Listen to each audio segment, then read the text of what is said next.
Mensa members to know. Oh, there he is. He's out in the audience. Go get him so we can get this disaster started. Let's go. No, come on. I do not want to do this thing very much. You better do what you said. You're not scared. What did you say? I mean, the last thing wasn't any good.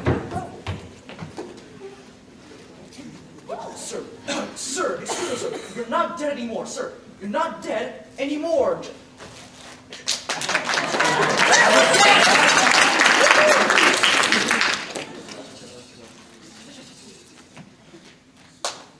My apologies. Good evening. It is against my better judgment that I'm in this theater tonight.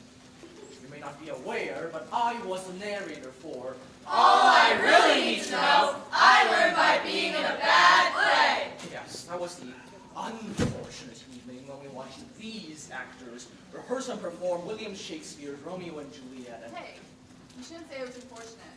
My mom really liked it. So did I. No doubt, no doubt. But you performed the bard's immortal work of poetic brilliance by wearing costumes consisting of potato sacks and bowler hats. You moved the setting of Romeo and Juliet from Verona to a Starbucks. To call it a bomb is to do a disservice to explosive devices. What does that mean? I didn't appreciate it, Flapjack. Yes, you stunk up the joint. Flapjack! I returned to it because I could not believe any of you were allowed anywhere near a theatrical facility. I have to see it for myself. Why, Neil, why? You could have been home with a nice glass of tea and your cats. But instead you're here for... All I really need to know, I learned by being in a bad murder mystery. Yes, my fellow long-suffering friends of the theater, this is your cast of actors. Hey, Truman, put it on! Yes, those of you out there in the dark who happen to possess IQ higher than a common house plant can glean from the title of our evening that All I really need to know, I learned by being in a bad murder mystery. yes, the title of our show indicates that someone will be learning something. However, I can give you my complete assurance that that will not happen. You can aptly describe these thespians as gluttons for punishment, or you could say you were all the fools who just rush in while the really smart ones just stayed at home and play with their cats, or you could say sic caveat emptor.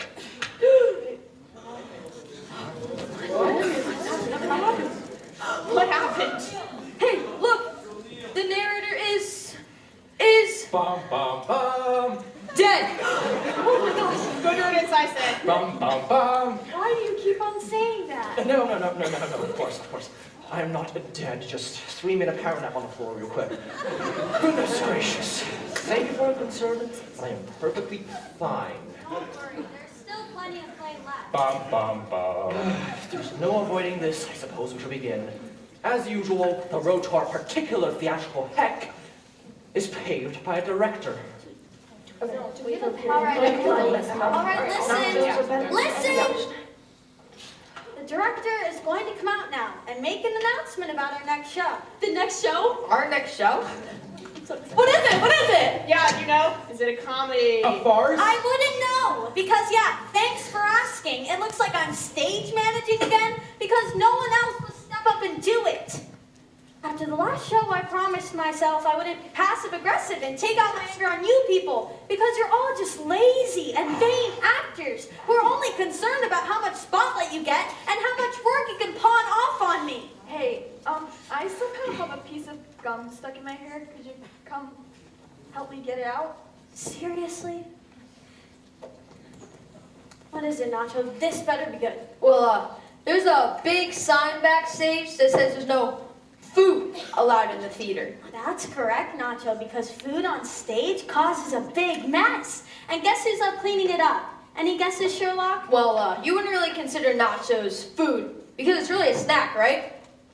This rehearsal hasn't started and it will already never end. All right, cut your pie holes, everybody. It's Her Majesty, the director. Oh, I didn't have have time, so could you be an absolute love and go pick up my dry cleaning? Dry cleaning? Mm-hmm. Thanks. Oh, but hurry back. We have a ton of work to do on the show. What is it? What show are we doing?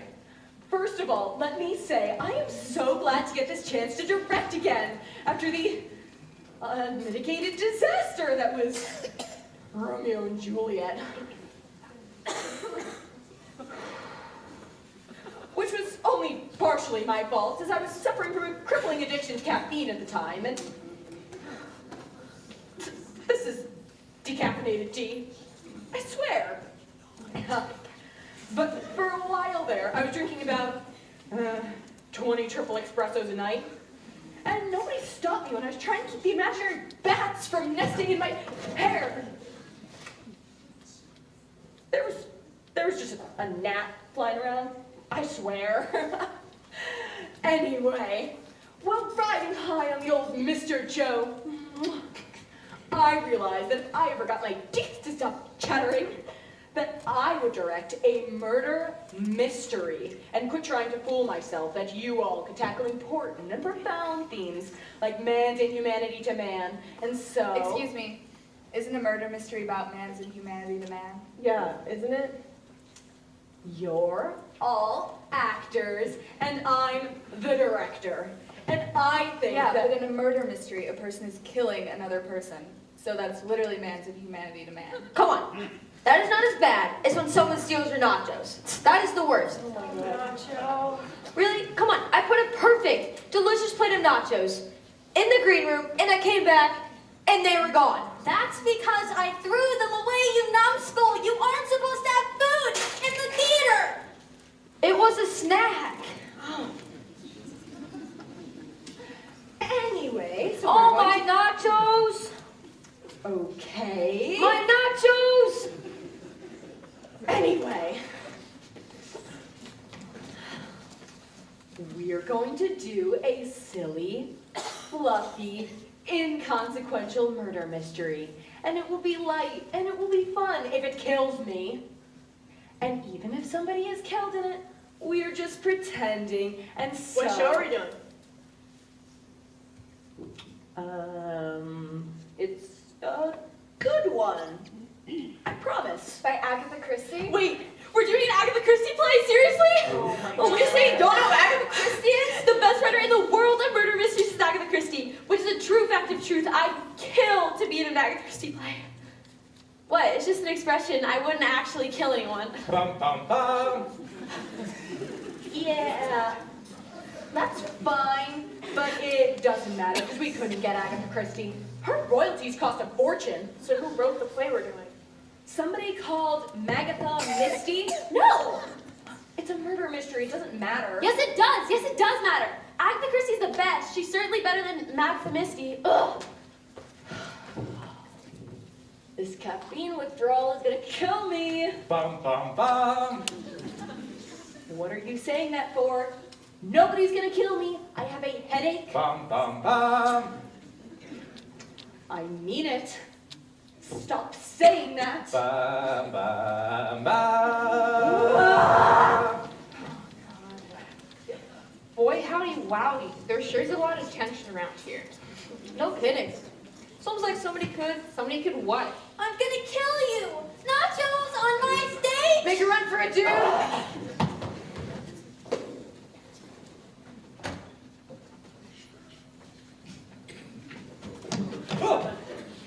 Yes, Hal, I know this was I'm trying to slip out and not do this dumpster fire, but this is not the case at all. I mean, truly, seriously, honestly, really mean it. Good. I need to slip out to use the bathroom. Hold it. Hold it? That's what she said. I suppose I will, right, sure. You know this is theatrical abuse, right?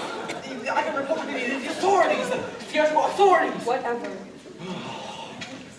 Well, now our theatrical company has selected a murder mystery. And our wannabe De Niro's and Streeps are faced with an impossible task. By that, of course, I mean acting. Anna, what part did you get? I'm playing with Strawberry Jam in a Jar. I wanted to play Miss Strawberry Jam in a Jar instead of playing Countess Green Cabinet Bottle Top. I'm playing Judgment Pudding Food Syndrome. I'm so jealous. That's the best part. I know. No. Judge Peach Pudding Boots and Trunk is not as near a good part as Colonel Blue No Red Wheelbarrow Fish Tackle. She's right. Colonel Blue No Red, Wheelbarrow Fish Tackle, not Judge Peach Pudding, Boots and Trunk, is the best part to have in this play. What about my part? I think my part is better. What part did you get? Lord Mandrake, Saltwater, Oops-a-Daisy, Lollipop. Oh. I'm not finished. Lollipop, do not shake before opening. Rinse and repeat. Keep away from open flame, you dolt. I'm playing Zoinks. That's a pretty good part. Come on. All I say throughout the entire play is Zoinks. That's it. Really?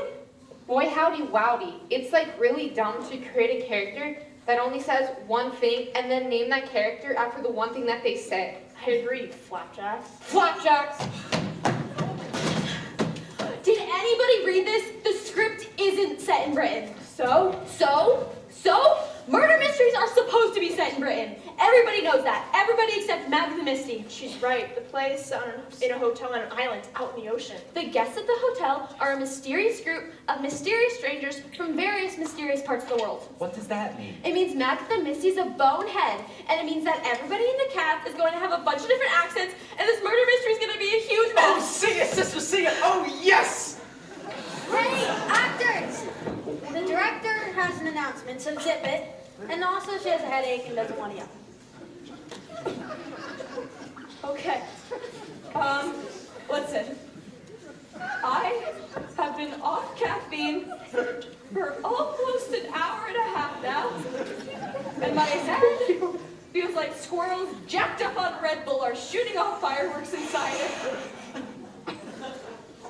Anyway, I worked out the clues left in the script and found out where the mysterious island is located and where our play is set.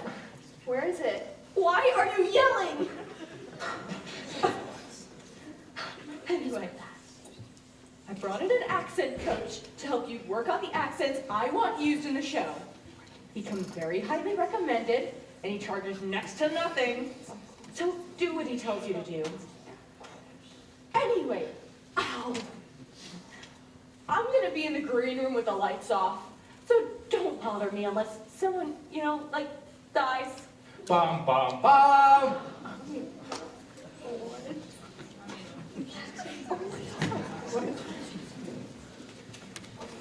You whackers, happy we be here working on your accents? What did he just say? Whackers, attention ships, here ya! Thank yous. Okay, take yous mouse and move it. Yeah, what do you mean take my mouse? Hee hee, no silly whacker. Not use mouse, but use mouse. Yeah, what's my mouse? Yes, all whackers, Whiston. We're listening. For accent, take yous bottom mouse and put it on yours top mouse. Seize bottom mouse to top mouse. Whackers, please do to you well as yus. Am I doing this right? Hold on, no. My face hurts. Excuse me, are we doing British accents or what? Hey, we are using British accents? Silly whacker, ik ben ein Berliner. Did he just bark at me? Really? Whoa, look at me. I think I got it. Is she doing that right? Because I'm doing it the way she is. See? No. Flapjacks! Wait, I think I got it. Huh? Okay, my time is up.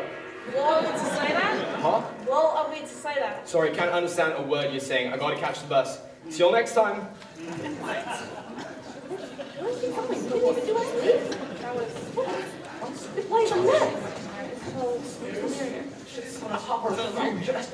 Horrible.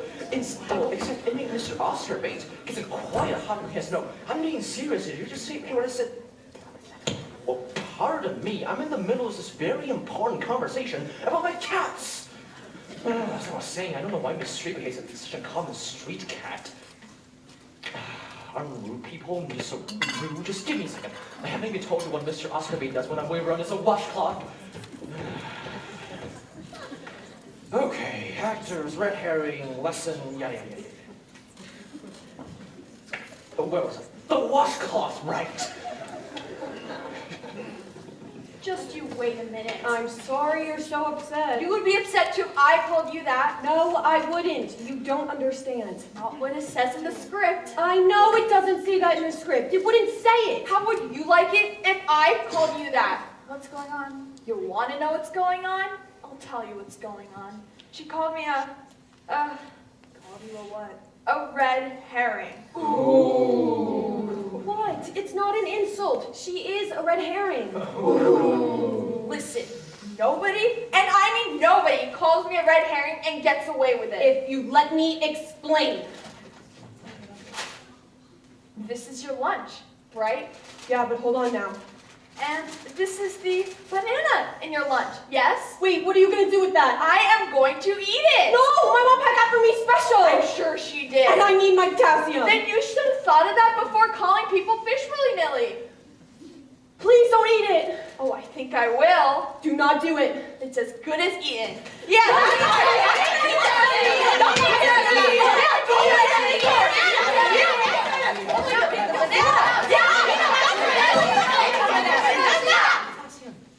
Listen to me. Why this hurling of fish and salts and eating of elongated yellow fruit? Are we apes? No. We are not apes. We are brother and sister thespians. We share a sacred bond by standing on the stage, wearing makeup and making silly faces in the green room. We come from a long tradition of performers, going all the way back to the Greeks. The smelly Greeks, who were big giant hams and who invented theater so we could get applause. That's who we are. Yes? Yes. You're U.S. grade A hams, and by gum, are we proud of it? Yeah. Are we good on the football court or the basketball gridiron? Yeah! Of course! No. No. We're pathetic. Are we rich? Yeah, of course we are. You gotta be kidding me. Oh, we are. No. Are we reliable? And can we be counted on in any other circumstance of life? Yeah. Absolutely not. Oh, no. But I'm here to tell you that that doesn't matter. Because we are actors. We say the lines written for us by other people. That, my friends, that is more than enough. Yes. Wait, you ate my banana.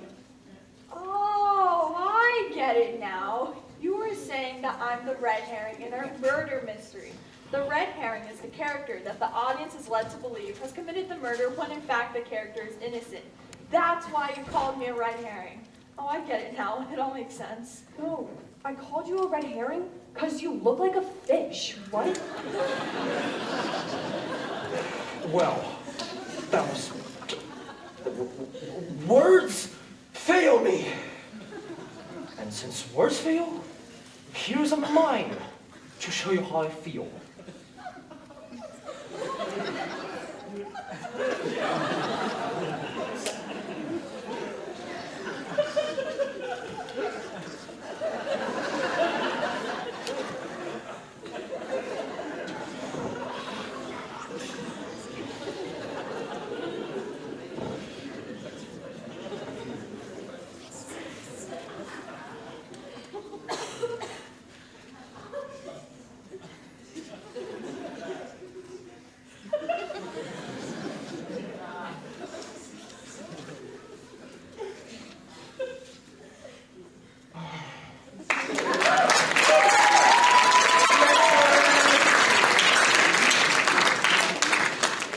Despite everything, the rehearsal of our murder mystery continues. And the lesson is... Who had any idea at this point what the lesson is? For the life of me, I cannot understand how this silly little show is so hard to do. It's not Shakespeare, you know. We're running out of time and nothing is going right.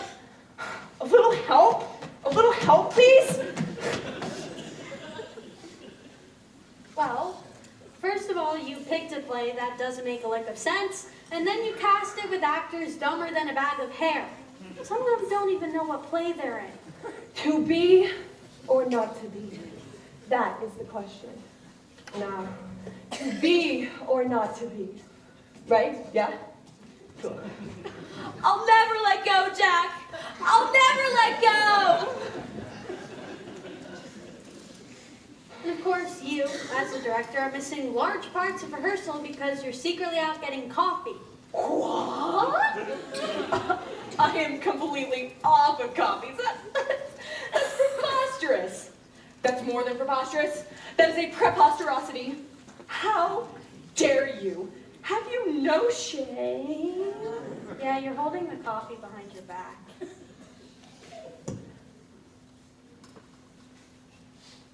All right.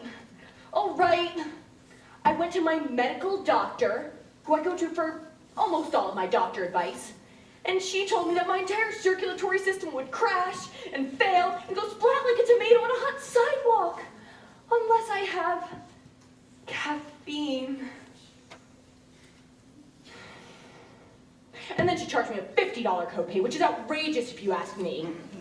Anyway, you might view this as a simple venti quadruple espresso with mocha chips and whipped cream, but it is in fact life-saving medicine, and it is delicious and not harmful. And besides, even though I'm starting to see that you might not value my life, well, I certainly do. And it doesn't matter if there are bats flying around my head, because I think they're friendly. And besides, oh, I'm almost out of coffee and I need some more. Okay, casting crew on stage, let's go. Everyone on stage, come on. Okay, so it appears that our director can no longer continue directing the show. And I will call you little bat Frappuccino. And I'll call you Harold. And of course you can order your own coffee. That would be fantastic. So what are we gonna do? You mean, what are we going to do? Well, the director's out and the rest of the show is on life support. So should we cancel? No, wait. There's no way we can cancel the show. It must go on. Yeah. It must go on. Okay, then we go on. What? No, you can't be serious. Why not? Why not? How about because it's going to be the worst, and people will be invited, and they will see it. Yeah, but you heard them. The show must go on. The show must go on? Is it all you have for an explanation? And you! If anyone should want to put a merciful end to this train wreck, it will be you. The stage manager gets all of the abuse and none of the accolades. Yeah, I know I like to talk a tough game. Nacho, those better not be nachos. And if they are, I will string you up by your toes. This is my home. Did you guys realize that the last few pages of the Magnum Misty script are scribbles done in crayon? Really? You think I look like a red herring? I'm sorry, I'm just really familiar with fish. Yeah, this is my home, and I wouldn't trade it for anything in the world. Though it seems impossible to believe, the show didn't indeed go on. The curtain goes up on our murder mystery, the set is patched together from other sets, the mystery is more confusing than mysterious, and y'all folding chair seats start to hurt. Most of the audience just let their minds wander off to topics like dinner, they change the oil in their car and stuff. But then something happens toward the end. A character says something, or an actor delivers a line that is funny, and there's laughter. Genuine, honest laughter, and suddenly the bad play doesn't seem so bad anymore. And before you know it, it's over. Yeah, baby, we're done. You watched it. How'd we do? Well, considering that half of you don't really know your lines, and the rest of you have forgotten your blocking completely, and Flapjacks couldn't get the gun to fire at the right time. Flapjacks! It wasn't the worst thing in the world. Yeah, did you hear that? We're awesome. Don't say that. Cast party. Oh yeah, where is it? Nacho's house. Oh! Hey Nacho, we finished the show and now it's time to party! Yeah, there has been a murder. Well, I got my house decorated, got the drinks ready for the cast party, and then What? I've been accused by the nachos, and they're gone. Bum, bum, bum. Like, what kind of person would do such a thing to an innocent plate of nachos? Look! Nachos on my stage, or I'm gonna kill you!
wouldn't want to frighten anyone to death. There are so many better ways to die. Cook! Yvette! Is everything ready? Oui, monsieur. Do you want the dogs fed before the guests arrive? No. I want them hungry. Cook! Dinner will be served at 7:30. Sharp! My apologies, ladies and gentlemen. I fear I've been awfully rude. You've no idea why you're here, do you? You see, it is the butler's job to see to it that everyone is comfortable. And by the looks of your faces, I venture to guess you haven't got a clue. I got it.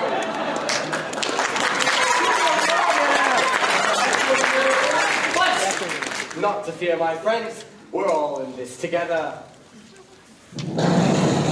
Well, except that poor chap. At any rate, not to fear. If I've done my calculations correctly, the guests are on their way. Don't be alarmed. That was just a maid in the hall with the champagne cork. Time to meet our guests.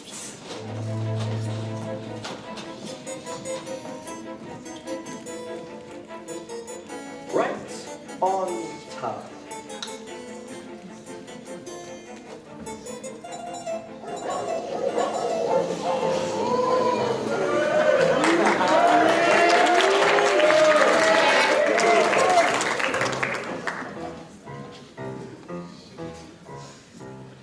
Good evening, sir. Good evening. I'm not sure if I'm in the right... Yes, sir, you are expected. May I take your coat? It is Colonel Mustard, isn't it? No, that's not my name. My name is Pardon me, sir, but you may feel well obliged to my employer for the use of a pseudonym. Oh, no, thank you. I took an antihistamine before I came.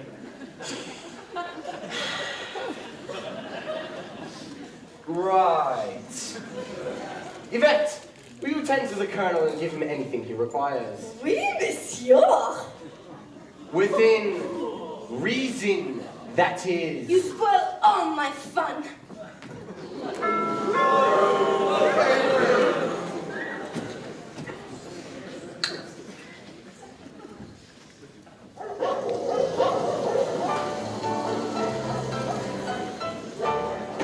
Do come in, madam. You are expected. Do you know who I am? Only that you are to be referred as Mrs. White. Ironic, isn't it? The letter I received said I should refer to myself by that name. But why? Allow me to introduce you. Mrs. White. This is Yvette, the maid. I see you two know each other. Don't be ridiculous. I've never seen this woman before in my life. Hello. Hello.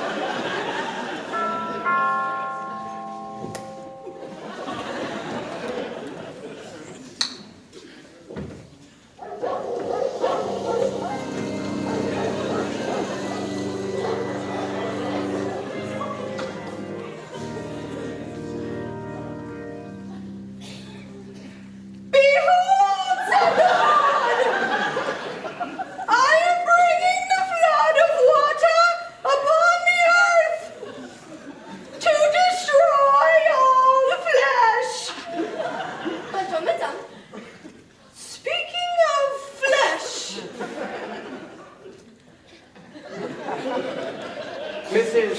Peacock, I presume.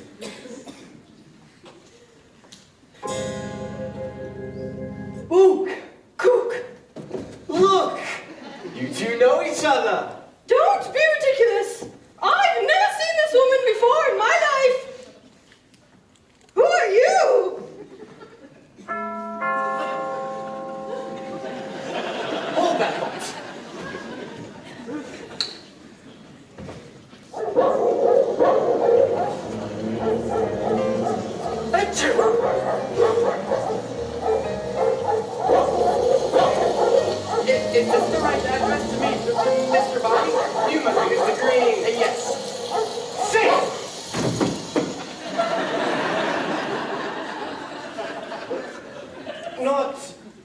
you, sir. Oh, excuse me, sir. I get rather clumsy at parties, I'm afraid. Oh, not to worry, sir. Oh, dear. Is there a cat?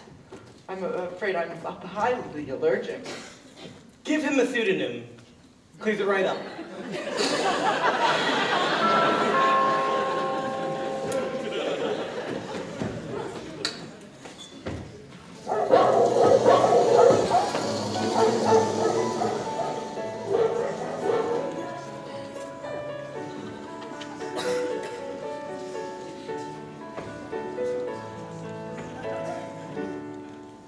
Greetings all!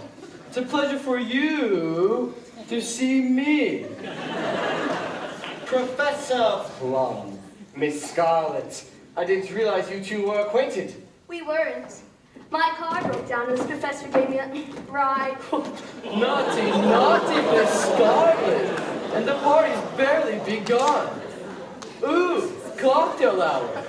I only drink on 2 occasions, day and night.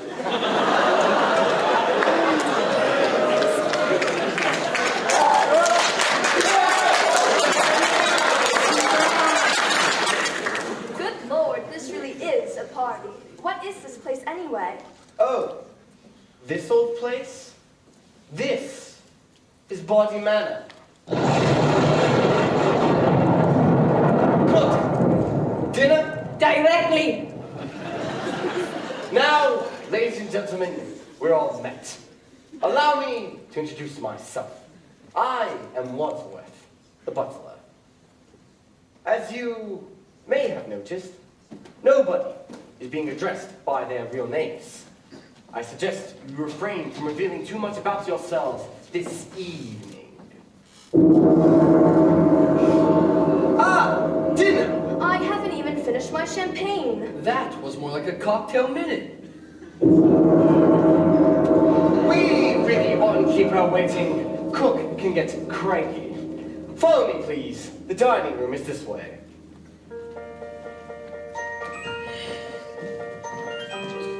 Well, but on goes. It's in the dining room, right? Yes, so lovely. Look at I that. don't know why I'm here. Well, it's not far. Dinner That's good gonna be Yes, that is my name. What was yours again? I'm so lost right now. Mr. Green. I'm really not feeling dinner right now. I'm feeling dinner. Nice. Me too. Are you hungry, Miss Beef Wellington. Peacock? I am dreadfully hungry. I'm hoping for something warm. Dinner's good. It was raining If not, outside. I'll be highly disappointed. I hope I yes. so agree. So arrived. Ah, the dining room.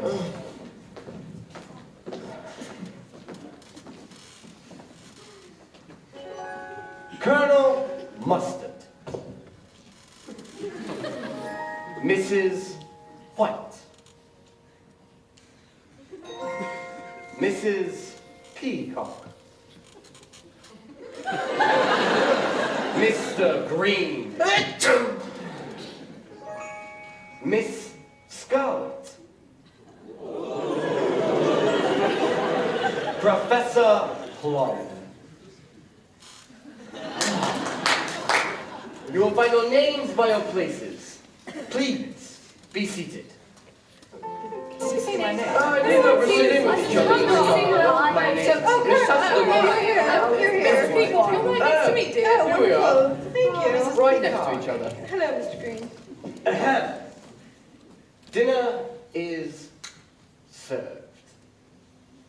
Well, what's all this about, Butler? This dinner party? All in good time, madam. Pardon me if you... Your hat, sir. Thank you.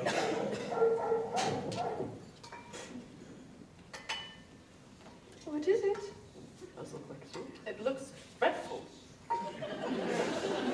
It looks good. Shark's fin soup. My favorite. Bon appetit. I say, we do well taught. Oh. I like things hot.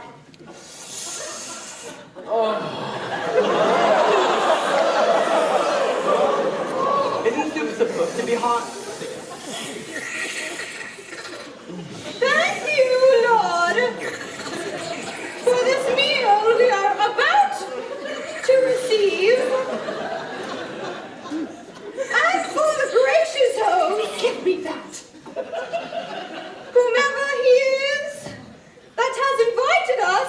here tonight.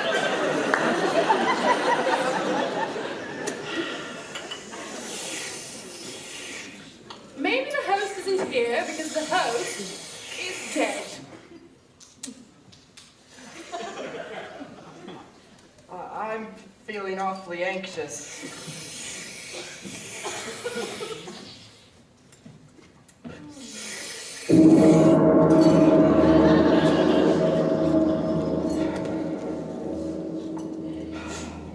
Well, I guess I'll break the ice. I mean, I'm used to being a hostess. It's part of my husband's work. Plus, I always host the ladies group for my church on Sundays. It's difficult when a group of new friends meet for the first time, so I'll start the ball rolling. I mean, I have no idea what we're doing here, but I'm intrigued, and oh my, this soup was delicious, wasn't it?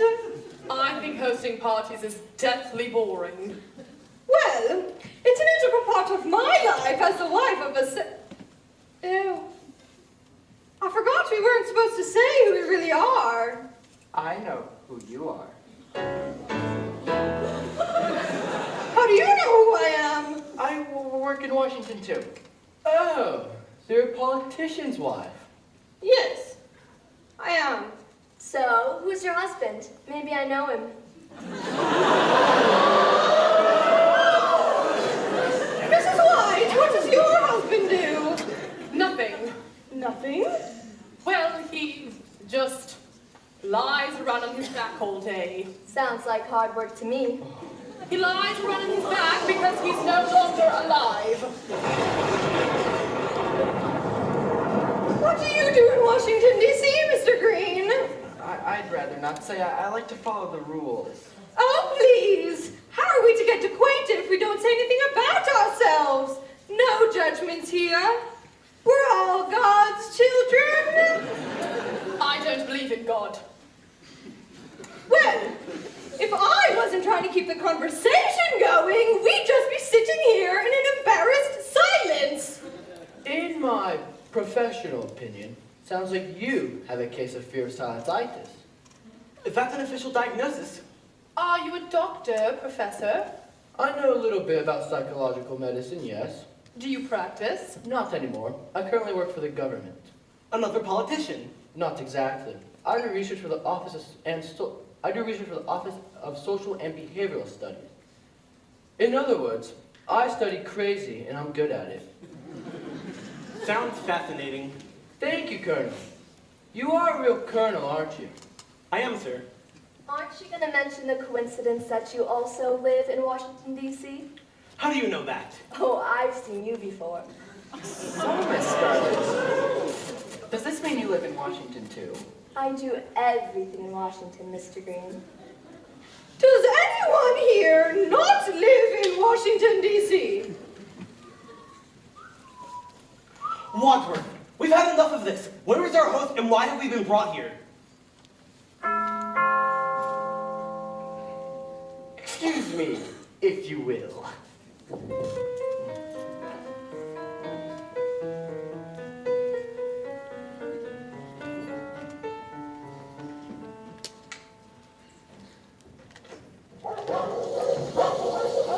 Good evening, sir. You are eagerly awaited. Thank you, Wadsworth. It's good to be home. Are the guests all here? In the dining room, sir. Right on schedule. I'll meet you in the study then, as planned. May I take your bag, sir? No, Wadsworth, I'll keep them with me. They contain more evidence, I assume? Never assume, Wadsworth. It's so much more fun to be surprised.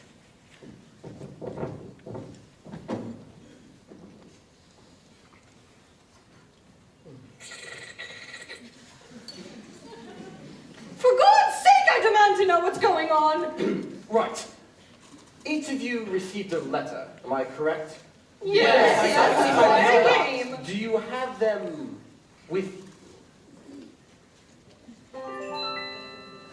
And am I correct in assuming that each of these letters advised you to be present this evening as a certain Mr. Body has offered to bring an end to a long-standing, confidential, and painful financial liability? Well, yes, that's why I came. Can I interest any of you in fruit or dessert? No! Well, in that case, may I suggest we adjourn to the study, or coffee and brandy, at which point your letters will be further explained, and the game will be afoot.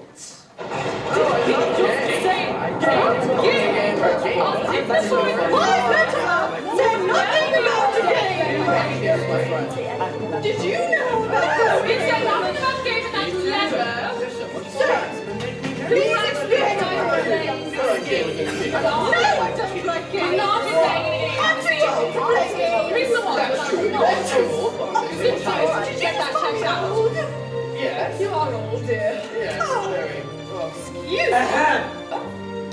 How rude. Now, He's a terrible host. I'm looking for dead lady. how big is this house? It's locked. Oh, too big. I love brandy. Oh, I hate brandy. I never drink. Gesundheit. Thank you. Thank you, Yvette. That will be all. Lips that have touched liquor will never touch mine. Well, where is our host? He's not here.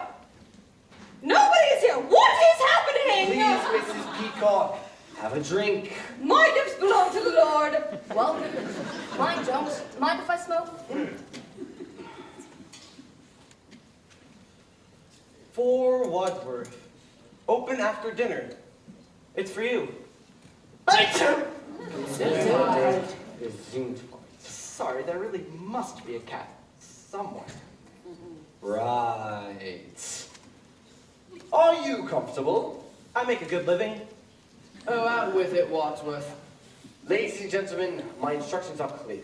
It seems that the six of you have one thing in common. You're all being blackmailed. For some considerable time now, each of you have been paying what you can afford, and in some cases, more than you can afford, to someone who threatens to expose you. Oh, please. I've never heard anything more ridiculous. I mean, nobody could blackmail me. I go to church every Sunday. Yeah, lady, don't we all? Anybody else wish to deny it? Until tonight, none of you knew who was blackmailing you.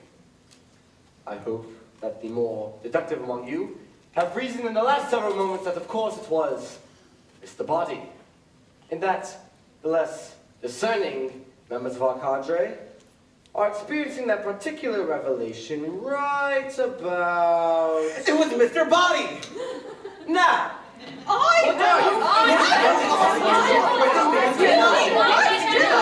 Enough!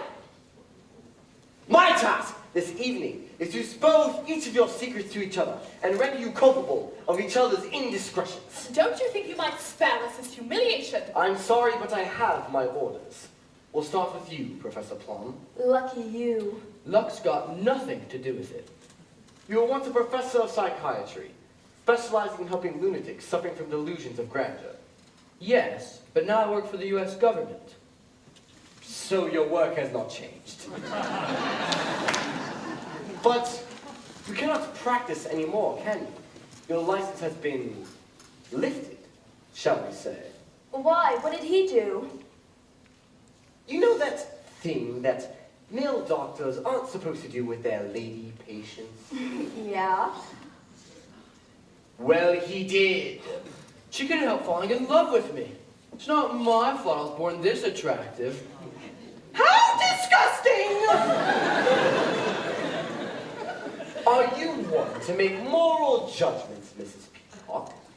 How then do you describe taking bribes in return for delivering certain lobbyist votes for Senator Peacock? My husband's a paid consultant. There is nothing sinful about that. Not if it's publicly declared, perhaps. But isn't it a sin if a certain sneaky senator's wife is being slipped payments under the men's stall of the old Ebbitt's Grill? How would you describe that transaction? I'd say it stinks. When were you in that men's room? So it's true. No, it's a vicious lie. But you've been paying our friend the blackmailer for over a year now. Well, I'm willing to believe you. I, too, am being blackmailed for something I didn't do. Me too. And me. Not me. You're not being blackmailed. Oh, I'm being blackmailed all right, but I did what I'm being blackmailed for. What did you do? I run a specialized service which provides gentlemen with the company of the young lady. An escort service? In Washington? How pathetic! A man who's to pay for a woman and spend time with him. That's a problem I'll never have. Thank you. Oh, so Miss Scarlet, is that how you knew that Colonel Mustard works in Washington too? Is he one of your clients? Certainly not. I was asking Miss Scarlet. Well, you tell him it's not true. It's not true. Is that true? No, it's not true. So it's true. A double negative. Double negative? You mean you have photographs?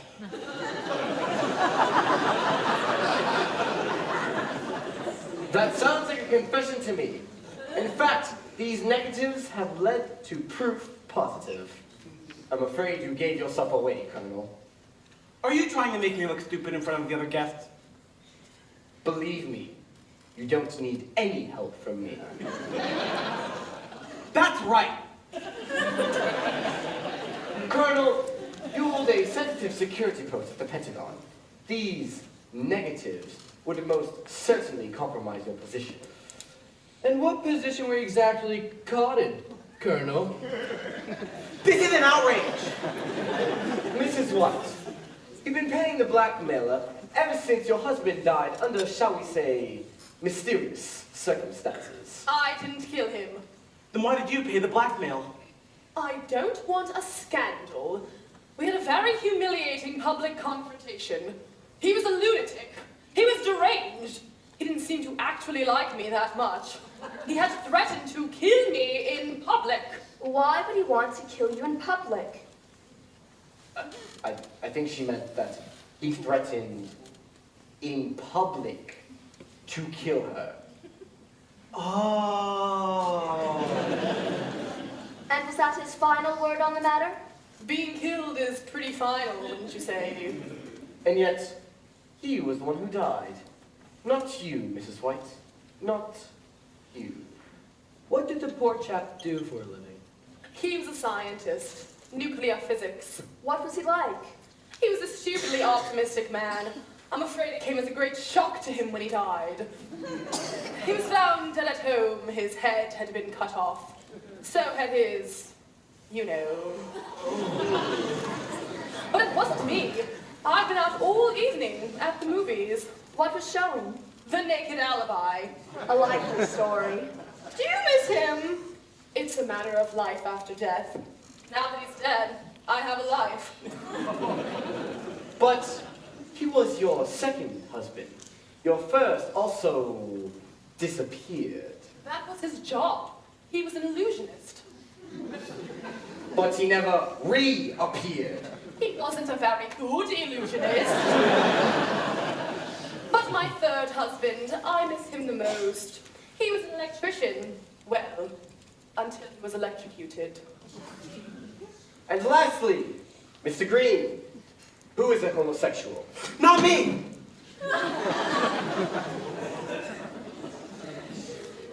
I beg your pardon. You asked, who is a homosexual? And I said, not me. And I'm saying you're an idiot! Wadsworth here is right. I am a homosexual, though I feel no personal shame or guilt about this. I must keep it a secret, otherwise I will lose my job on security grounds. Even though that is ridiculous, because homosexuality is not a choice, but a genetic predisposition. Amen! Thank you. Gesundheit. Well, all right then, Wadsworth. You spilled our beans. Now what? Where's this Mr. Body? And what does he want from us?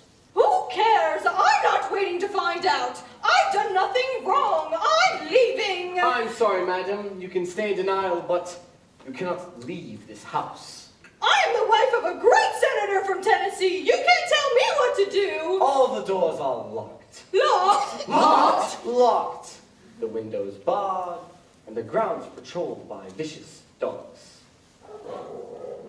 There's no way out. How dare you!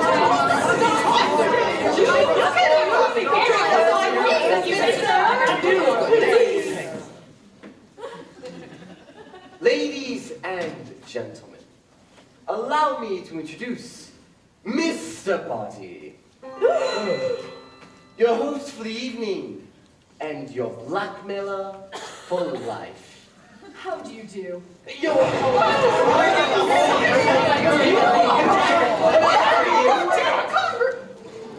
Ooh, Mrs. White in the study with her knee. Oh, pardon me, everyone, but there is one piece of information you all may wish to have. What?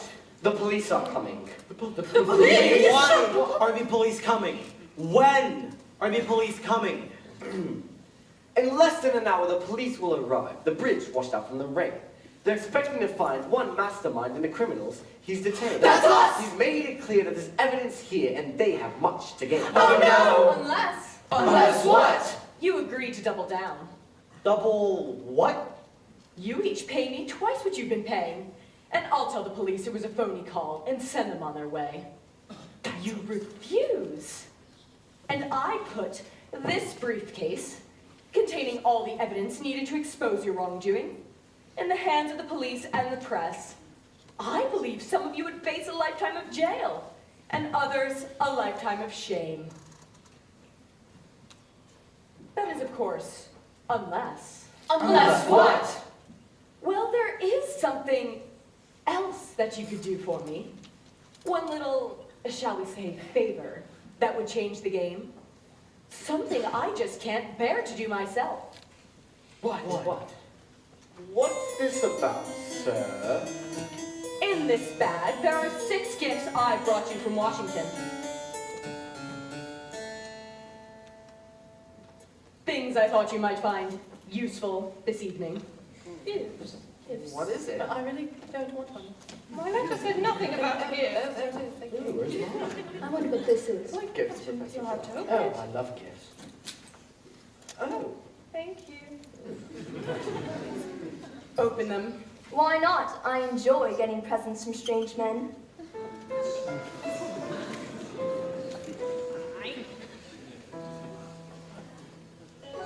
A candlestick? What's this for?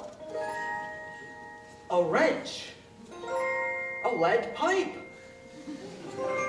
A dagger! A revolver. It's a snake! It's a rope. In your hands, each of you holds a lethal weapon. You all showed up here tonight because you believe the evidence against you was so terrible, you'd do just about anything to keep it a secret. I'm putting that theory to the test. Mr. Wadsworth here is the only other one who knows about your secrets, and it's costing me and you dearly to keep him quiet. Mr. Wadsworth? You see, I wouldn't have to increase your blackmail if I didn't have to pay Mr. Wadsworth for his silence. That's a lie. He may look suave and charming. Thank you. But really, he's conniving and manipulative. False. Why do you think he's called the police? You called the police? Only because he instructed me to do so. Did I? Or did he call them here himself to carry out his greedy threat? Pay him more, or he exposes us and our questionably legal behavior to the police. I would never. Ladies and gentlemen, if you could manage to somehow get rid of Mr. Wadsworth, I'd have no need to increase your blackmail or expose you to the police. As a matter of truth, if you could help me to eliminate Mr. Wadsworth, who not only knows all of your secrets, but also all of mine, then perhaps I could find it in my heart to eliminate your blackmail and be done with this terrible affair once and for all. You would never. Why us, Spotty? Why don't you do your dirty work yourself? Why should I, when the 6 of you are so uniquely motivated? After all I've done for you, this is how you repay me. Don't listen to him. He's a liar. I'm just like one of you. I'm being blackmailed myself. Oh yeah, what you do? That's neither here nor there. The point is, I'm not a butler. I'm an indentured servant. Don't make a scene, Wadsworth. It's over. The police are on their way, ladies and gentlemen. Now's your chance. Kill Wadsworth and end your blackmail forever. What's happening? Will someone please stop? Somebody grab the mic. Turn it back on. It's Mr. Body. Oh, thank God. Is he breathing? Stand back. He's inside.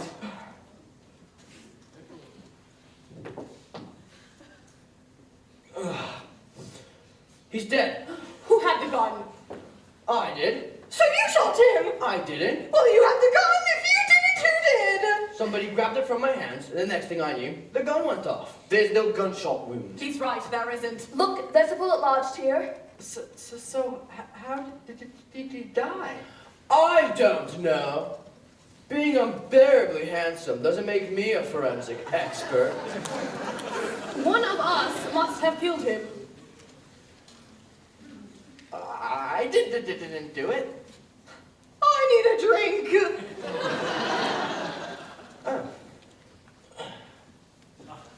Thank you. You're welcome. Maybe he was poisoned by the brandy.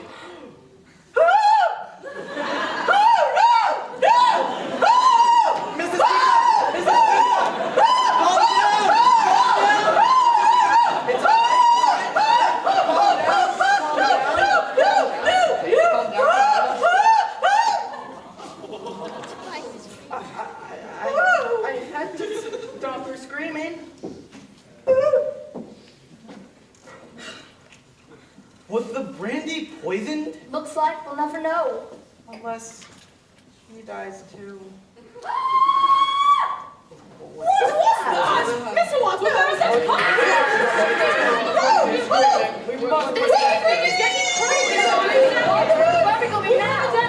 Now for what's that? Come on, let's big up.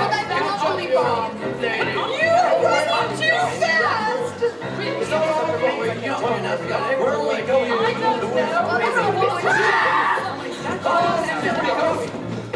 Chop. Please, go. It's locked. Who's in there? Who's screaming? C'est moi! Yvette! Oui! Yvette, are you all right? No!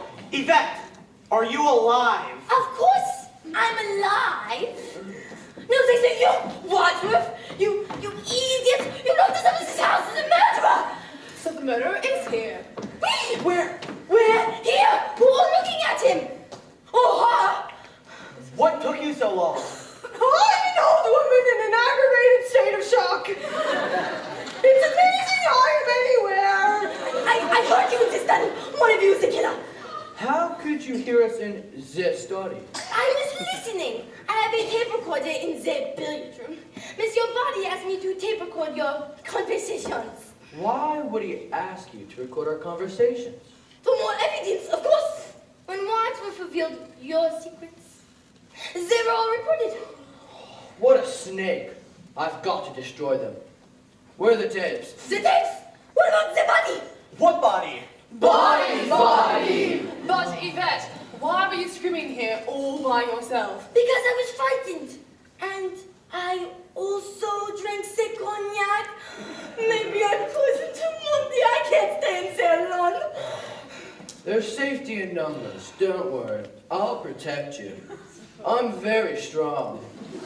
But one of you is the killer. Monsieur Body is dead. And we have to figure out which one of them did it. What do you mean, which one of them? Well, I didn't do it. Well, one of us did. We all had the opportunity and motive. Mr. Barney was a bully and a liar to us all.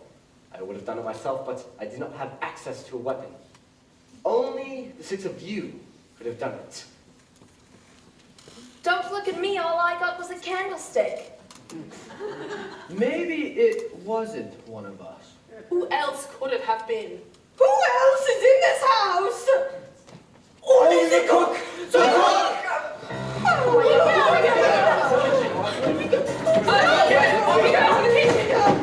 I'm looking for Ted in the kitchen. I missed it. He really is the killer.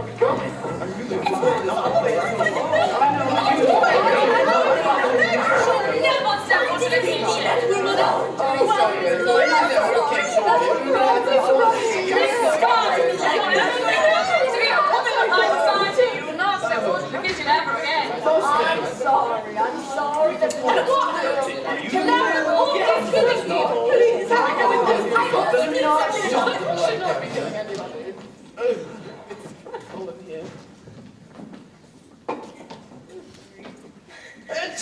Gesundheit.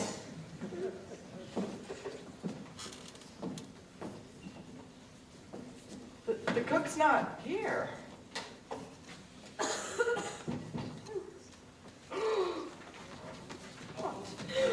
Look at the dagger! I didn't do it! Can somebody please help me?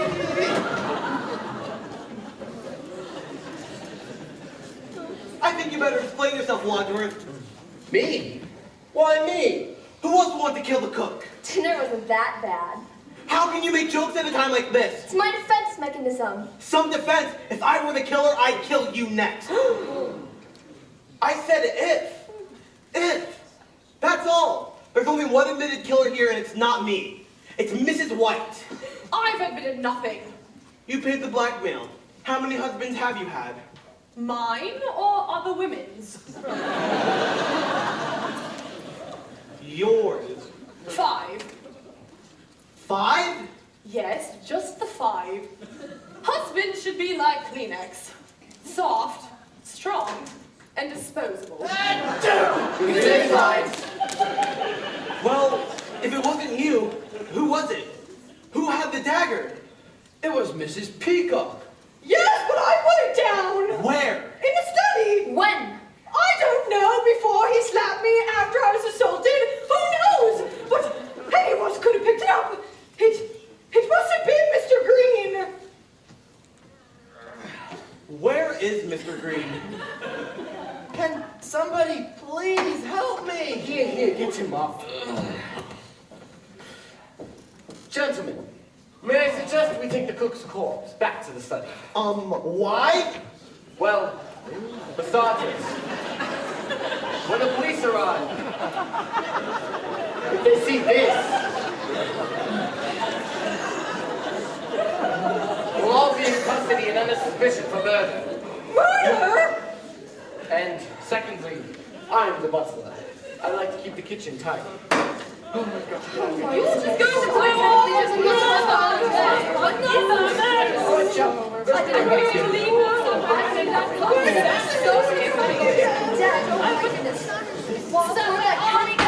That the cook is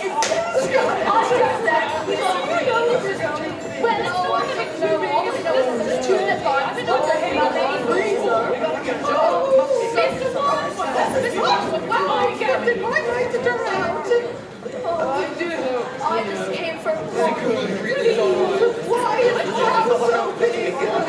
What do you pay baby when she doesn't treat? I can't. I'm tired. Get that check. What are you going to do? I don't know. Mr. Mustard. Yeah. I don't know. I can't keep track of anything. Back to the body. Tonight, I've touched 2. The cook's and the body's gone. There's nobody.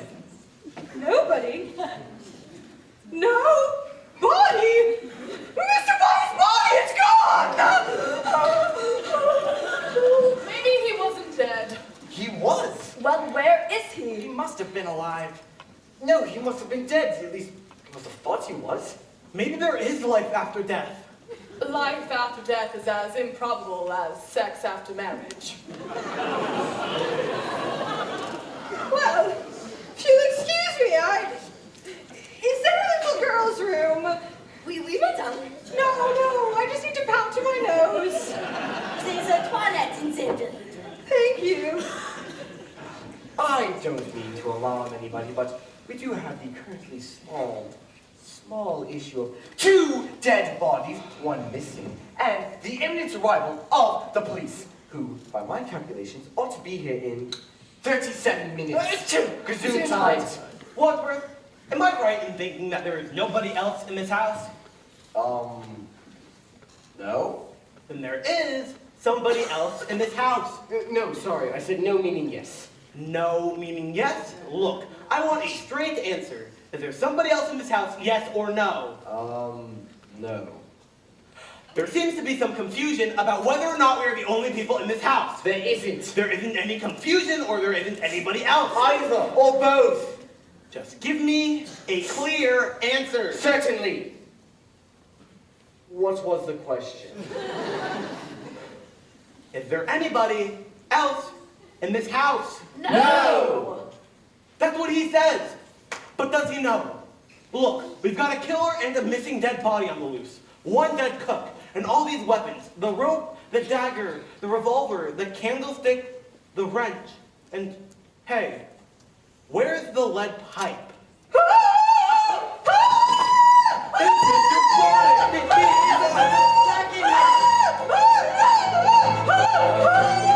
No, he's not. He's dead. Mr. Body? Dead? Again? Oh my God! Mrs. Peacock, where did this happen? In the bathroom! I opened the door and there he was! I thought he was attacking me! He lunged! Dead people don't lunge. Well, he's certainly dead now. Who would want to kill him twice? It's what we call overkill. And why? What's the difference? Makes a difference to him. Makes the difference to us. We've got to find out who killed him, where, and with what. Seems like it was probably the lead pipe. 10 points, Professor Plum! What kind of game are you playing, Wadsworth? This is not a game! You! The lead pipe belonged to you. But I dropped it when we were running to the kitchen. So anybody could have picked it up! There is no need to shout. I am not Alright. I am shouting, and I am shouting! Hey, while you clowns lose your marbles, I'm over here trying to do something useful. Have you all forgotten about the evidence against us? The evidence? Body's briefcase is locked.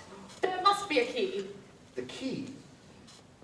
Mr. Green, would you be so kind as to check Mr. Body's pocket for the key to the briefcase, which contains all of our past transgressions, so we can clear ourselves of any future blame and rid ourselves of this horrid night? But he's so bloody. I'll do it. Won't be the first time I've had my hands on a stiff body. It's not here. It's not? I see. Here, Colonel, hand me the wrench.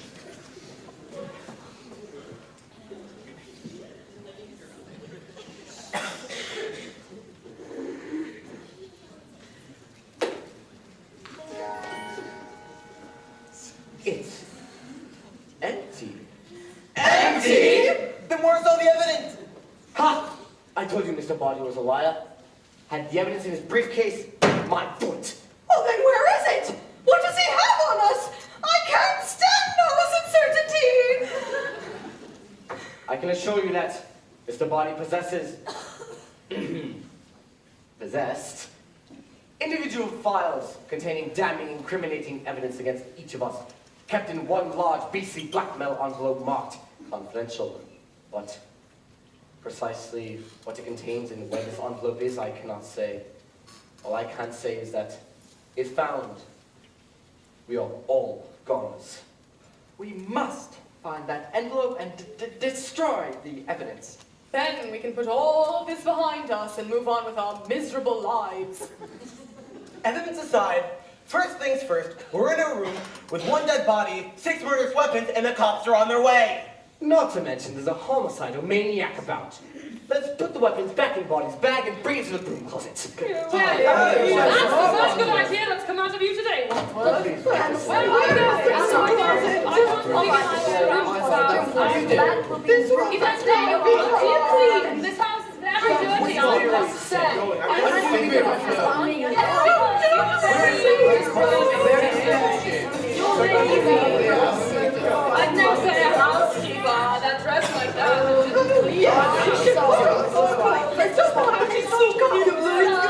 You need to.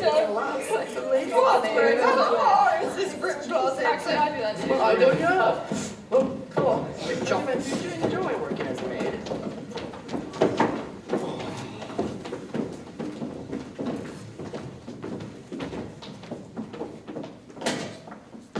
There. Wait, what are you going to do with the key to the closet, Wadsworth? I'll put it in my pocket. But what if you're the murderer? I'm not. But what if you are? I've an idea. We'll throw it away.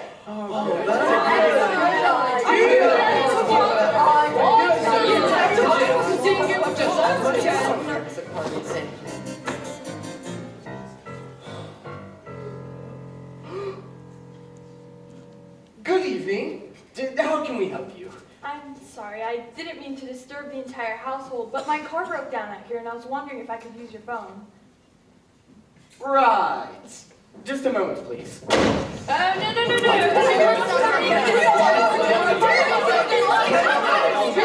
Right. But of course. Do come in. Thank you. Well, where is it? What? The body? The phone! What body? There's no body. There's no body. There's nobody in the study. No! But I do believe there's a phone in the lounge. Follow him, please. And once you've finished your call, do be good and stand there, please. Certainly.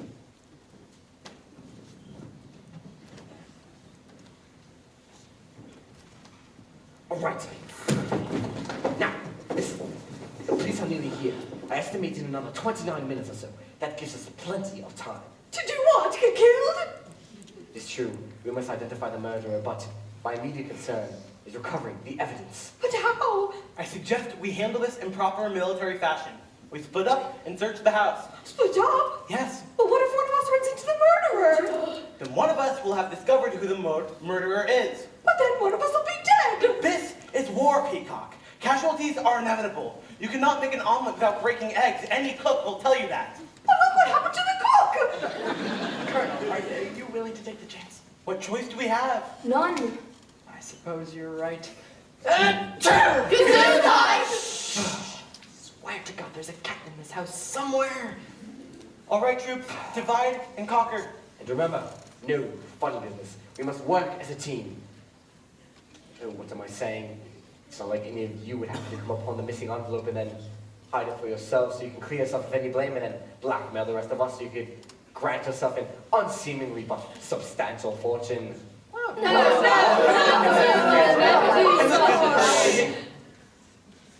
Good.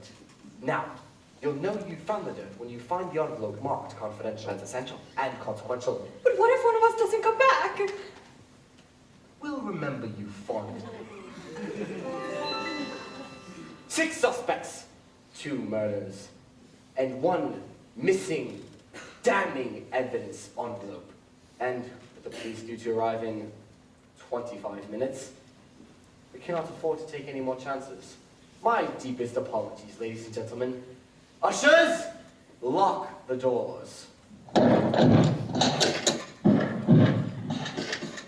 Now, we're all in this together. Now, we're all in this together. Let's meet back here in 10 minutes.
I'm in this big house, and I've been locked in the lounge.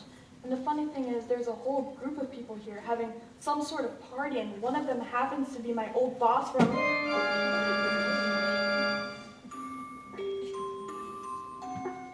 gotta go.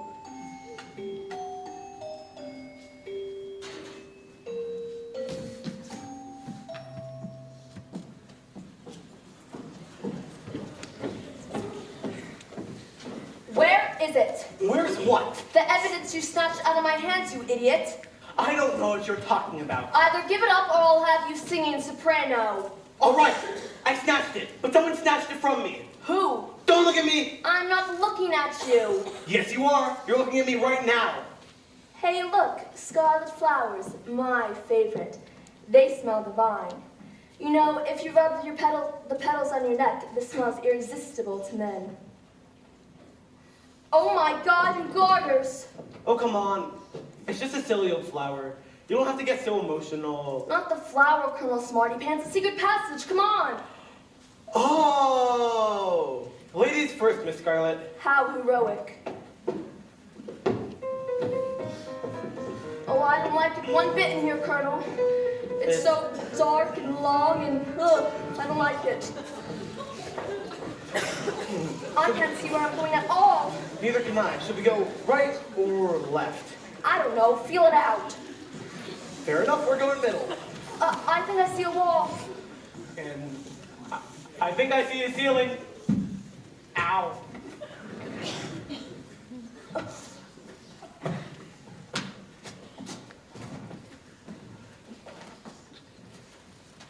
Where are we? How should I know? The lights are off. Well, turn them on. I would if I could see anything. Well, here. Maybe this will help. The lounge. Oh, of course. We forgot to look in the lounge. Quite an oversight seeing the dead motorist on the floor. Dead motorist! Ah! Help! Help! Murder! Murder! Let us in! Let us in! Let us out! Let us out! We can't! The door's locked! You had the key, Wadsworth. You were the one who locked the motorist in here. That's right! I did! I do! I don't! The key is gone! Gone! There's a murder on the loose. Someone please get us out of here. There's no alternative. I'm just going to have to break the door down. Stand back, everyone! I have an idea. I knew it! I can't! Everyone stand back. I think they're shooting at us! You don't say, Sherlock. Come out. The door is open. I'm done shooting.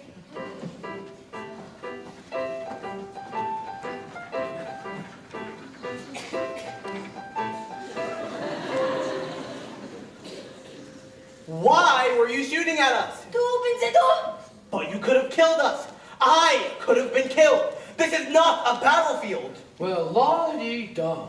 You really something else, huh, Frenchie? Say, where'd you get that gun, anyways? The broom closet. It was unlocked. Unlocked? That's impossible. I had the key. No, I don't. The key is gone. Gone? I thought you said you threw away the key to the broom closet, Wadsworth. I did say that, but I didn't do that. We got distracted by the music at the front door, and I forgot. One of you was taking the key from my pocket while we were searching the house. So, whoever took the key is the killer. Precisely. I'm so smart. Sometimes I impress myself. Speaking of the killer, there's a dead body in the lounge, you know. Again? The motorist is dead.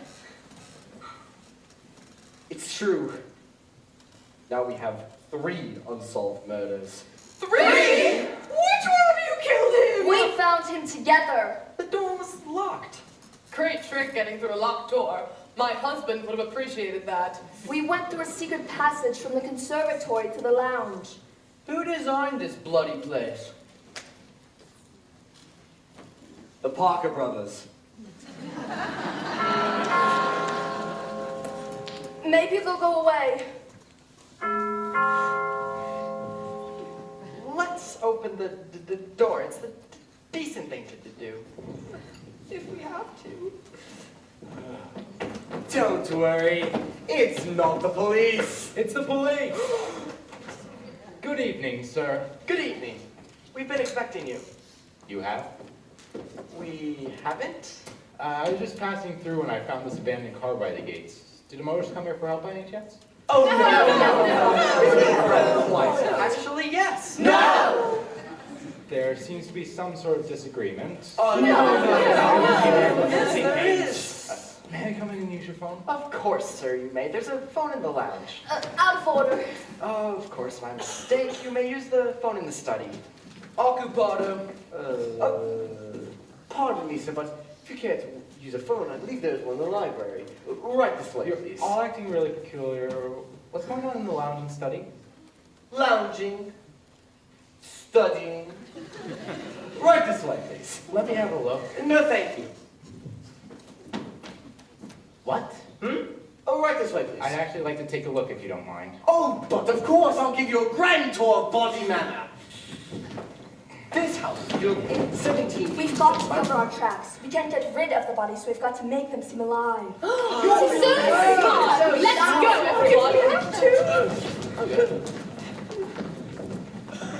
Now, allow me to tell you the story of how Lord Body was Lord Body. Lord Body had been declared Lord Body after somebody discovered an antibody that, believe it or not, could save everybody. Imagine that. Yeah, that's... Notice the mahogany floors. Did you know that in the 17th century, not the 60s, not the 18th, but the 17th century, that the great Buccaneer John S. Grilling recorded the use of mahogany for making canoes? Can you canoe, sir? What? Wait. Hey, where did everyone go? Oh, notice the brass doorknob, officer. I don't care about doorknobs, mister. What's going on here? What are you hiding in those two rooms? What two rooms? The lounge and the study. Oh, those two rooms. Yes. Pardon me, sir, but you may not want to go in there. Why not? Because it's all rather shocking. Hello, officer. Welcome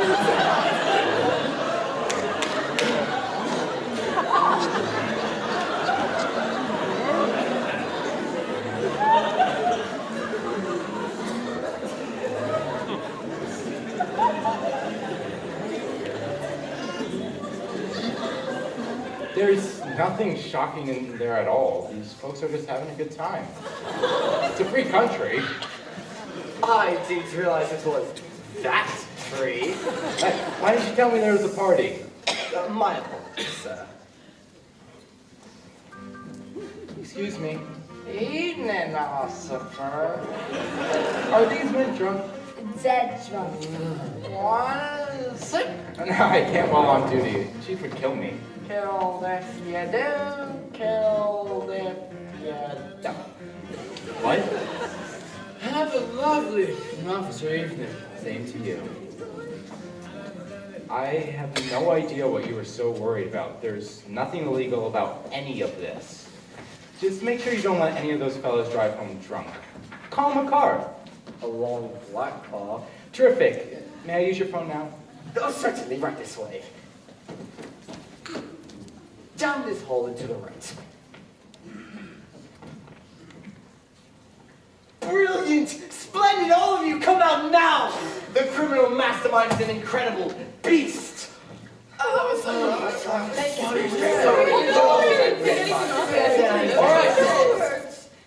Now, the police are nearly here. I estimate another 17 minutes or so. But the police already came.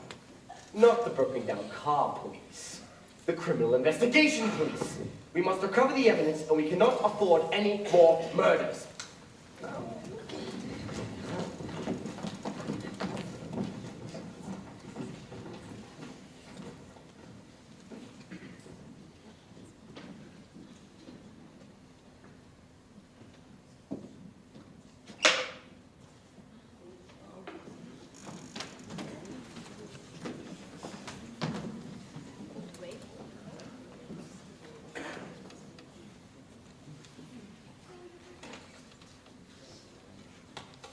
Hello? Hello? Can anybody hear me? Well, Hello? It's me. Oh, you scared me. I thought you was a killer. did somebody cut the line? Hello? Oh, good. You can hear me. Listen, there's something funny going on here. All the lights just went out, and I found this abandoned car. You know that big mansion on top? I gotta call you back.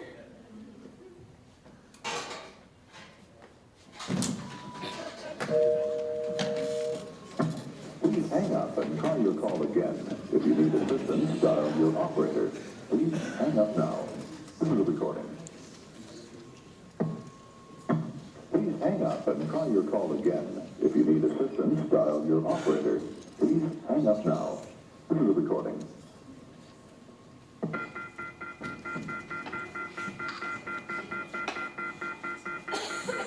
Oh, good, the lights are back.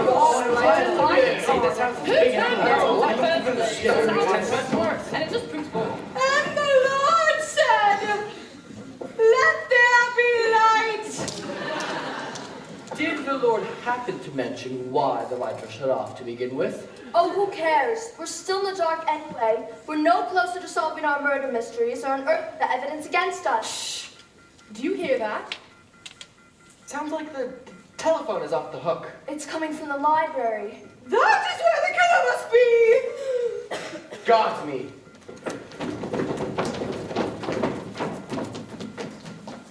I'm going in.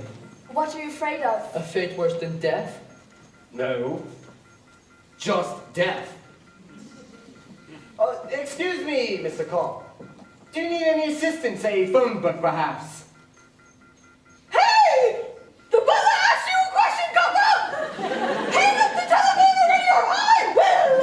That is not necessary. Tangled.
Da-da-da-da-da-da. I'm your singing telegram. Oh. Oh, that's gonna leave a mark.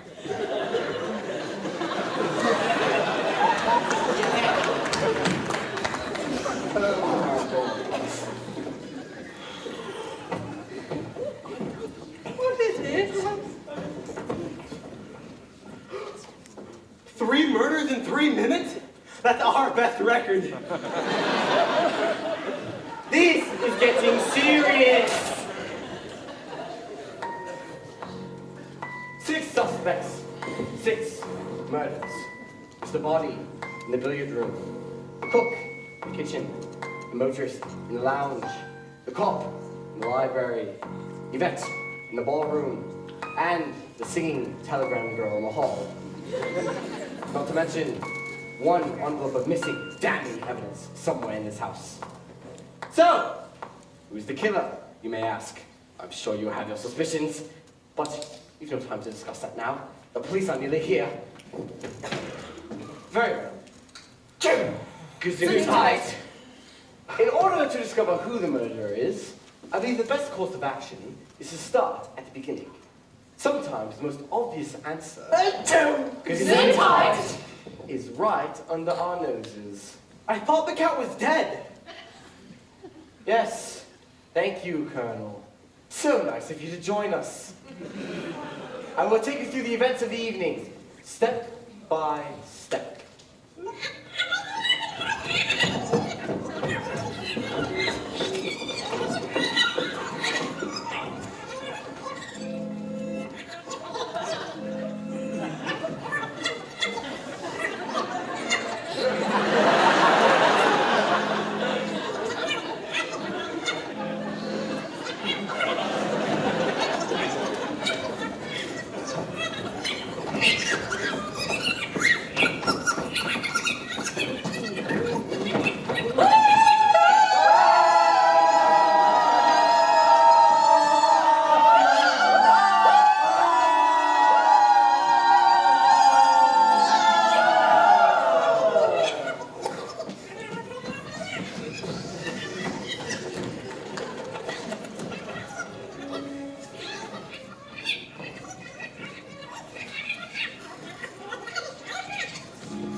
Now, try to stay with me.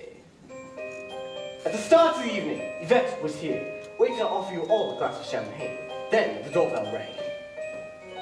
I recognized you as Colonel Mustard. Yvette gave you a drink, another doorbell. Mrs. White, pale and tragic, she noticed Yvette. They both flinched.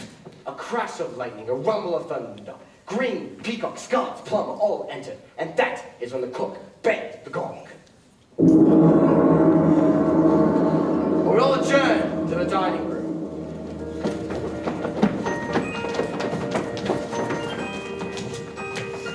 Shark's fin soup.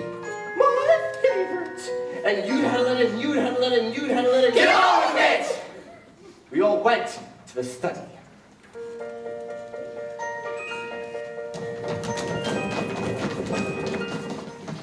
Mr. Body gave you gifts, and you opened them. Then, Mr. Body switched off the lights.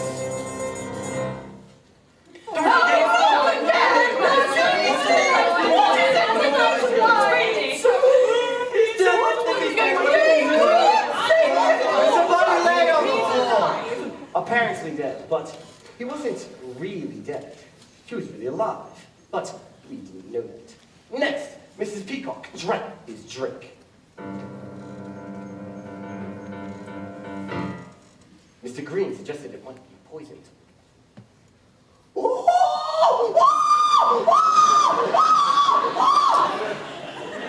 I had to stop her screaming. Next, we heard more screaming from Yvette. Then we ran to the billiard room.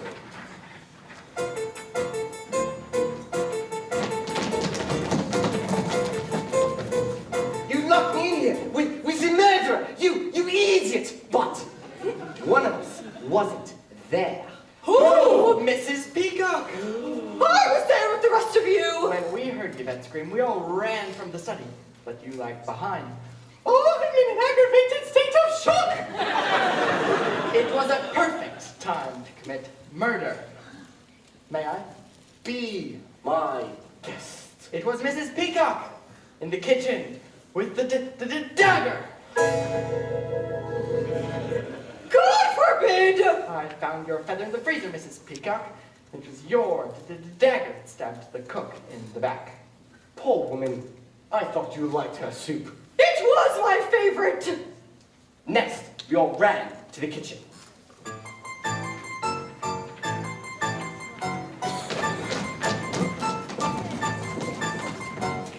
Mr. Green,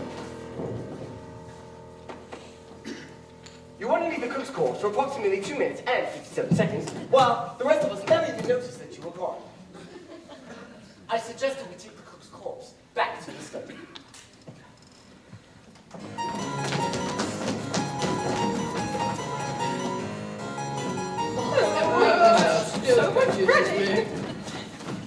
But Mr. Bonnie's body was gone.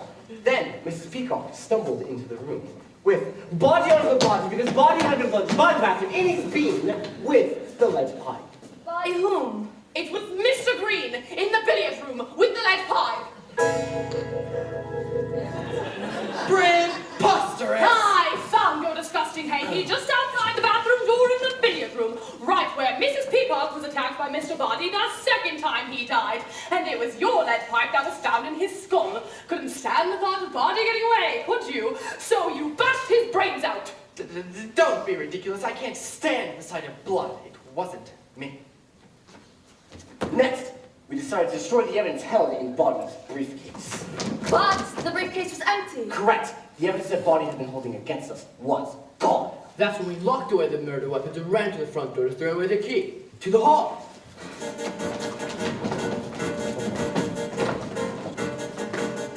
That is when we discovered the motorist, who got killed in the lounge. But how? The door was locked. It was Colonel Mustard in the lounge with the wrench. I never lounge. You stole the key to the broom closet, grabbed the wrench, and did the deed. Did not. I didn't even know the man. To Colonel Mustard, your driver for life, Mike the motorist. Give me that. Plus, I found you lurking conspicuously in the conservatory. The scarlet flowers open the secret passage to the lounge. But if I remember correctly, scarlet flowers always have 5 petals. This one only had 4, meaning you had already plucked a petal to the passage to the lounge, where you pummeled the motorist to death with the wrench. Never underestimate what we could do with a wrench, Mustard. I know. How do you think I fixed the sink? Next, another doorbell rang. Doorbell. Then, we discovered the cop, who got killed in the library. It was Miss Scarlet in the library with the candlestick. I didn't kill him. Oh, yeah? Then how the cop went decapitated? And why'd I find your cigarette holder in a stack of books in the library? Oh, give me a break. You found my cigarette holder before the cop even arrived. Aha! So you admit you're in the library. What were you doing, huh? Plotting a murder? How could I plot the murder of a cop I didn't even know was coming? I rest my case. I didn't kill him. But I do know who killed the singing telegram girl. You do? It was Professor Plum in the hall with the revolver. How could I? Yvette had the gun when she shut the lounge door. But when the cop arrived, she passed it to you when we ran to the front door, hiding it in that stupid French hat of yours. I found it when we were searching the house. Proves nothing. Maybe we should slow things down.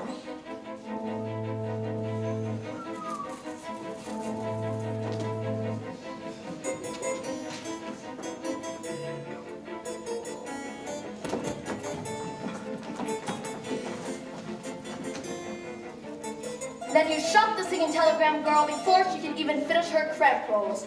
Wonder what kind of dirt she had on you. Bet she was an old patient of yours or something, right? I never saw that girl before in my life. This is ridiculous. It wasn't me. I know. It was Mrs. White with the rope in the ballroom. I'd rather die. I saw how you cringed when you came in tonight and noticed Yvette. You mentioned that your third husband was an electrician. Stands to reason that you know your way around an electrical panel, so it was you who switched off the light and strangled Yvette with a rope. I did not. I mean, yes, I'll admit it. I recognized Yvette. She had a torrid love affair with my late husband. I hated her. I hated her so much. It's the flames on the side of my face breathe summation. Thank God. It was Mrs. Peacock in the kitchen with the dagger. Colonel Mustard in the lounge, the wrench. Miss Scarlet in the library with the candlestick.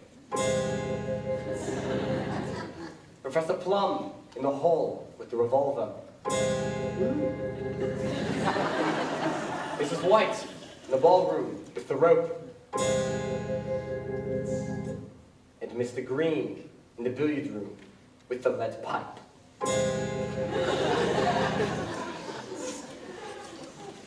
Wait a minute. There's still one thing I don't understand. One thing. Ahem. Now do! Freeze! Nobody move. How could you have? Wadsworth! You can call me Wadsworth if you like. That's your name, isn't it? Ha ha ha! You all thought it was Mr. Podgy who was killed, but that's impossible. But he bled all over me! But it was his body who was bleeding. But if body wasn't body, then who was he? He was Wadsworth, my butler. You're Mr. Body. Oh! I'd like to thank you all for killing off my network of spies and informers, which you all did splendidly, by the way. And with the added bonus of our evening, now I have each of you on the hook for murder. Murder! But you'll never get away with this. The police will be here any minute. Why should the police come? Oh my God! Of course. What? Nobody's called the police. They were never on their way. Oh, that's smart. All right. So here's what we're gonna do, kids.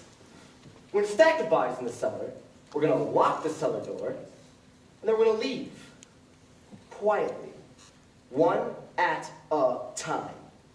And then we're gonna forget that any of this ever happened. I can't forget all this. Oh, I forgot to mention. Now with murder on the menu, the price of blackmail just tripled. Now move it. Wait a minute. We could all rush him. He's got no more bullets left in that gun. Oh, come on. You don't think I'm gonna fall for that old trick, do you? It's not a trick. There was one shot at Mr. Body in the study, 2 at the lounge door, 2 for the cat, and 1 for the singing telegram girl. That's not 6. 1 + 2 + 2 + 1. There was 1 shot that got the cat. That's 1 + 1 + 2 + 1. Even if you were right, that'd be 1 + 2 + 1 + 1, not 1 + 1 + 2 + 1. All right. 1 + 2 + Shut up! One thing's for sure, and if there's 1 bullet left in this gun, and anybody who moves is gonna get it. So you're gonna keep blackmailing us, and we're gonna forget this ever happened? That's the plan? Of course. Why not? I'll tell you why not. Larry Goodman, FBI!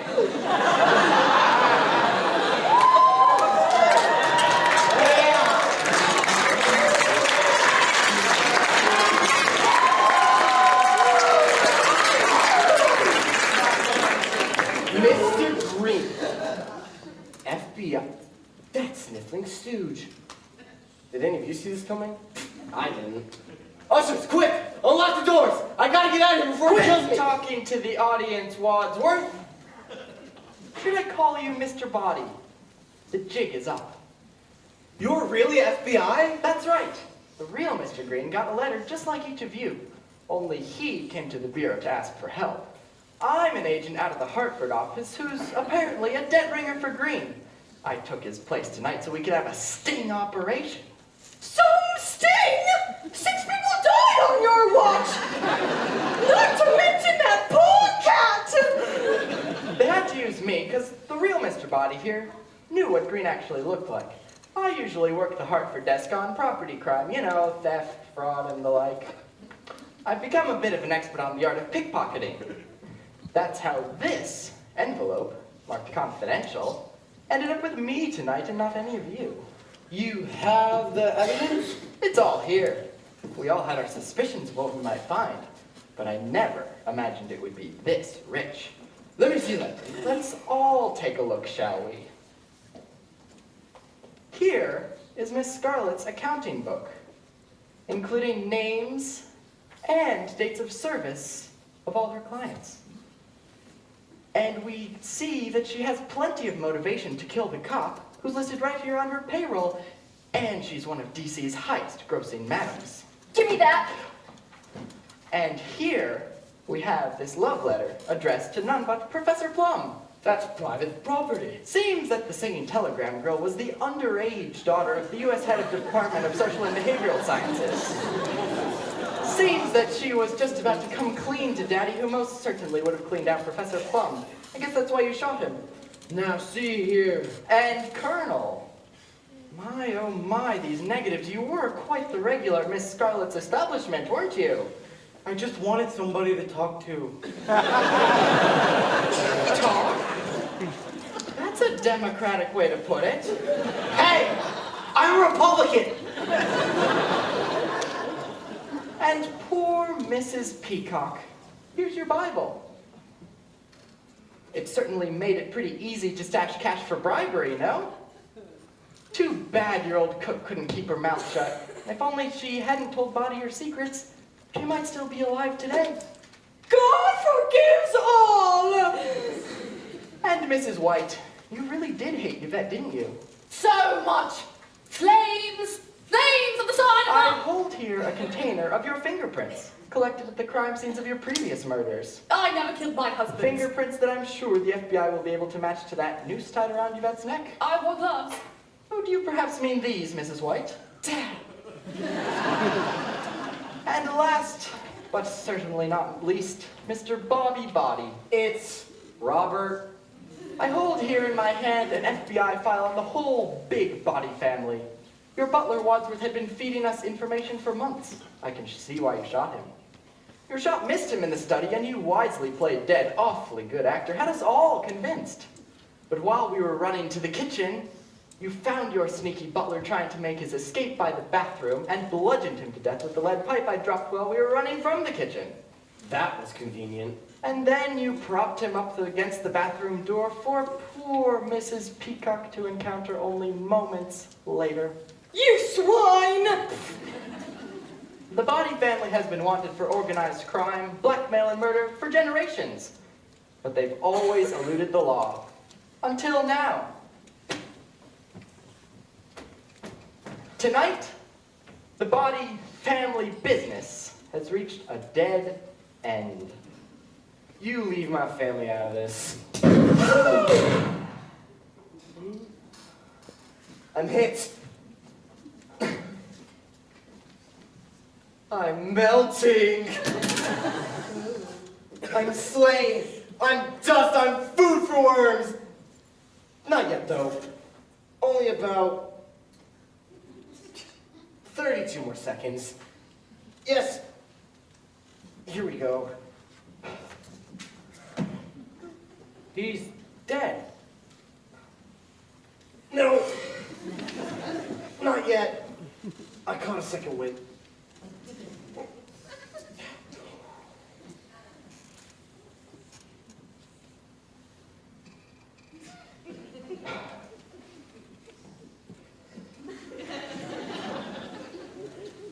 Now. I tell ya, this is the most exciting night I've had in a long time. And now you're all under arrest. Boys, here are the criminals you've been looking for. And right here is all the evidence against them. Oh, and there are some tapes in the billiard room you might find useful as well. Not the tape! All right, who done it? They all did. But if you want to know who killed Mr. Body, I did, in the hall, with the revolver. Okay, Chief, take him away. I'm going to go home and sleep with my wife.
last season, and I received it before then.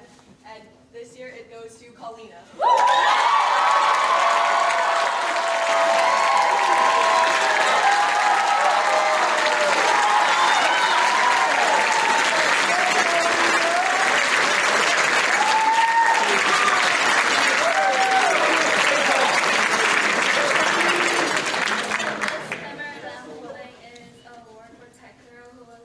Who's new to this crew and was promising and the amazing work they did are so good. And this award would go to Deanna.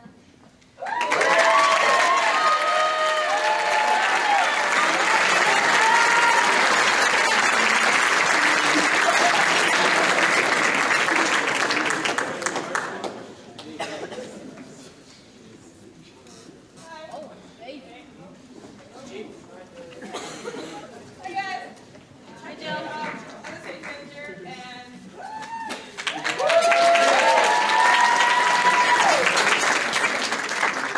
I just want to appreciate someone who's really kind of overseen in this theater. She put basically all this together in all of her time. She spent all of her time here. I know she was here like at 1 a.m. sometimes, and that's really such a commitment. And I know she skipped out on a lot of sleep, and she got a lot of stress from this. And I really like to appreciate Lisa.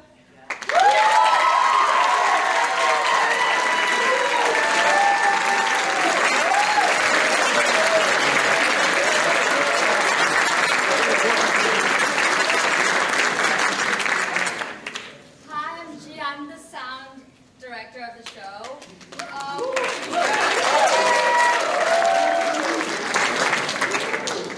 If somebody asked me last year or today to do the things that I do today, I would have freaked out and said I couldn't do it. But thanks to this one amazing person, I can say that entire booth and myself are safely under control of the show. So thank you so much for taking us under your wings, and this flower goes to Ken.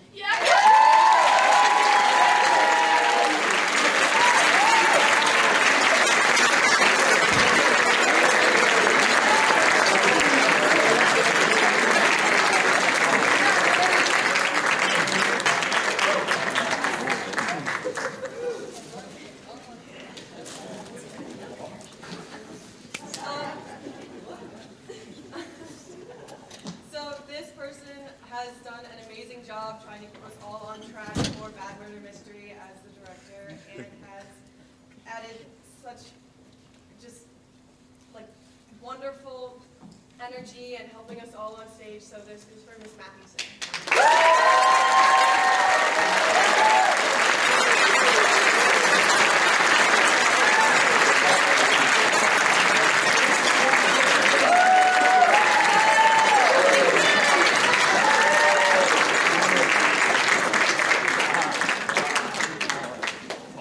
This next person has the vision for what we are all capable of, and then every day she pushes us to fulfill that. Wow, okay, I was not expecting that. Ladies and gentlemen, this goes to our wonderful and amazing director, Sarah Armstrong.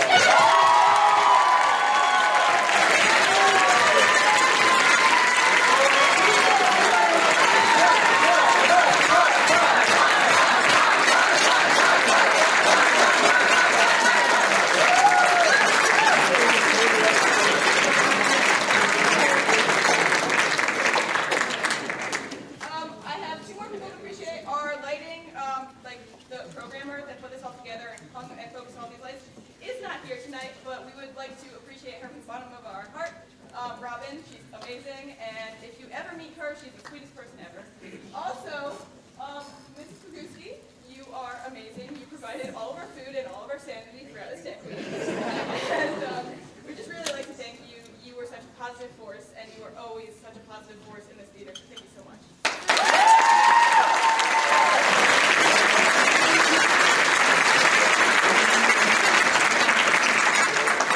And lastly, of course, we cannot get this through without the amazing co-director, as we like to call him, Mr. Armstrong, who helps us with everything else.